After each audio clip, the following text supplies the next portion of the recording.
नमस्कार मित्रांनो, स्पाइन कनेक्टच्या नवीन भागात तुमच्या सगळ्यांचं स्वागत आहे. आज आपण डॉक्टर शैलेश हातगावकर सरांबरोबर सर्जरी ह्याच्यामध्ये जी लोक घाबरतात हे जे सगळे टॉपिक आहे त्याच्याबद्दल थोडं डिस्कस करू. नमस्कार सर. नमस्कार.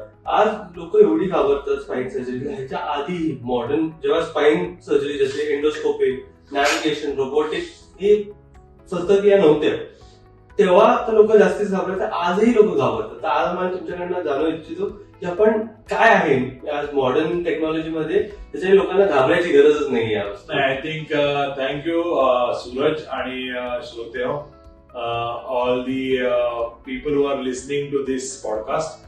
आणि मला एकच सांगायचं आहे की स्पाइन मज्जारज्जू थोडा नाजूक भाग असतो आणि जेव्हा आपण जेव्हा ऍक्शन्स करतो, चालणं, फिरणं, ऍक्टिव्हिटीज, तेव्हा आपण म्हणतो की स्पायनल लेवलला चाललंय का, की कारण त्याचं कंट्रोल सेंटर जरी ब्रेन असलं तरी स्पायनल कॉर्ड हे पूर्ण मॉनिटर करतात. आणि जुन्या काळामध्ये म्हणजे maybe in the 20th century MRI नव्हता, पेट सीटी नव्हता आणि तंत्रज्ञान विकसित नसल्यामुळे बऱ्याच शस्त्रक्रिया एक आराखड्यांच्या वरती, एक जजमेंट वरती करायला लागायच्या, जसं की सीटी मायलो किंवा स्पाइनचा एक्सरे आणि एक्सरे वरतून जजमेंट करून क्लिनिकल एक्झामिनेशन वरतून करावं लागायचं. म्हणून बरीच मोठी इन्सिजन्स, अॅनेस्थेसिया टाइम जास्त, ड्रग्स तेवढे डेव्हलप झालेले नव्हते, त्यामुळे ब्लिडिंग व्हायचं किंवा कॉम्प्लिकेशनचा रेट थोडा जास्त होता.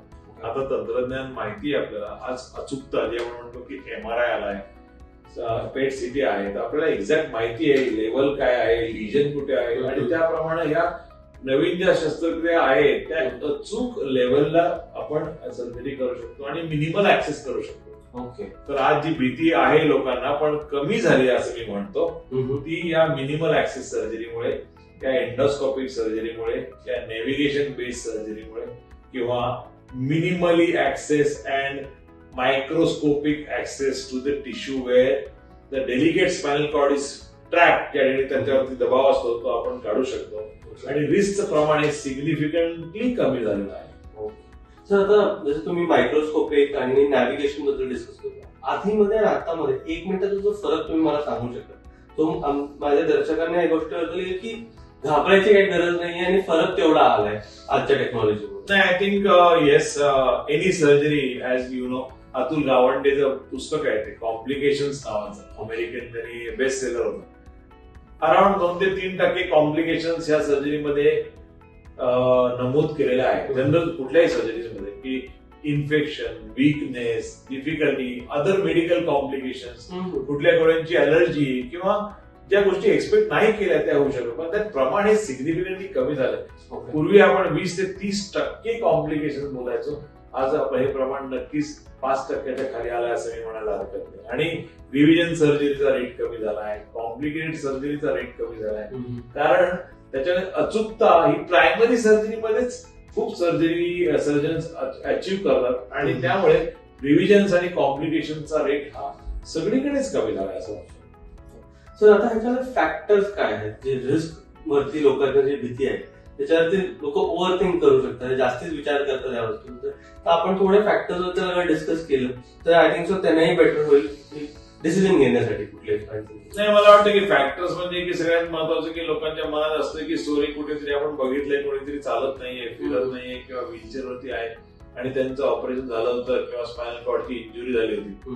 तर what time you reach the place, किती लेट तुम्ही अंगावर काढता त्रास आणि तेव्हा त्रास चालणं बंद झाल्यानंतर सर्जरी करता काय, कारण ह्या गोष्टी फार महत्वाच्या आहेत. Identify your problem early, accurate diagnosis जर लवकर झालं तर मला वाटतं की 80% 90% लोकांचे प्रॉब्लेम्स खूप चांगल्या पद्धतीने टॅकल होऊ शकतील आणि त्यांना या गोष्टींचा फ्युचरमध्ये त्रास होणार नाही.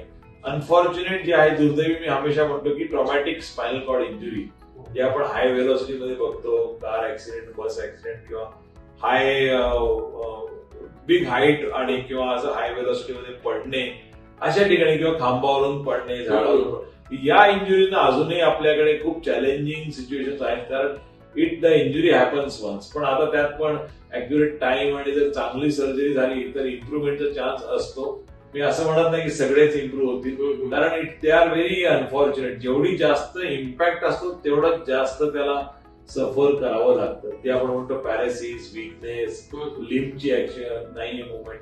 All this things are directly related to the impact आणि injury and insult to the मणका आणि मज्जारज्जू म्हणजे स्पायनल कॉर्ड.